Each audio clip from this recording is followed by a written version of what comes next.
Welcome as a subscriber to our macro newsletter at Steno Research. The global economy is rebounding, and it seems like forward-looking indicators both in the US but now also outside of the US are improving. It means that we need to be able to trade the improving cyclicality of the global economy. We've created this slide deck with observations on how to allocate in an improving economy. And if we look at the forward-looking evidence right now, we now have signs of an improving order book relative to the size of inventories in the US economy. We also have early signs of the same happening across Germany and China and some other large industrial nations worldwide.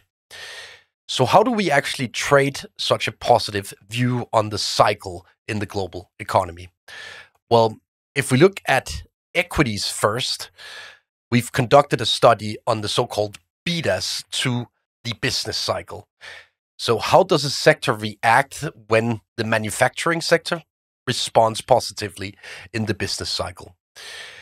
This heat map from top to bottom is a heat map of the sensitivity to the business cycle.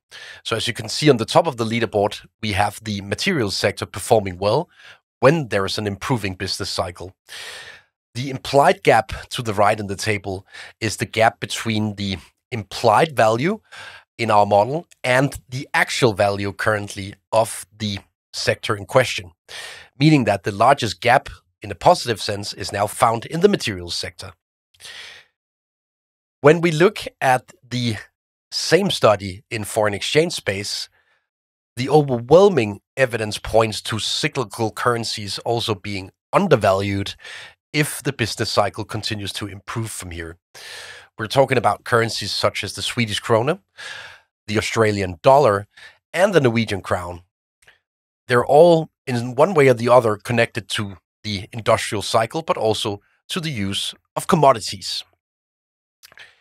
When we look at the beta study within commodities, it's actually very hard to find a commodity that is not cheap.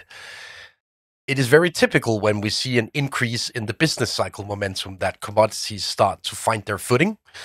And if we look at the current implied value gap, for example, natural gas looks cheap. It's a very volatile bet, but it looks cheap now.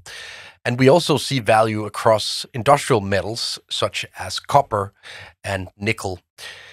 If we look at the bottom of the leaderboard, we find gold. Gold seems a little bit overvalued relative to this business cycle uptick. And what about interest rates in such a scenario? Well, the short answer is that the business cycle, when we see an improving manufacturing momentum, is negatively correlated to bond prices. So when the business cycle improves, it typically means that long-term bond yields are on the rise over the same period. So if anything, this speaks in favor of adding to equity exposures, adding to commodity exposures at the expense of exposures to fixed income and bonds. This was a short introduction to our How to Trade the Business Cycle slide deck. You've received the slide deck via email as well, and we hope you find good value in our running ad hoc comments on the macro cycle in the ad hoc nuggets that we will send you via this free macro newsletter. Welcome to Steno Research.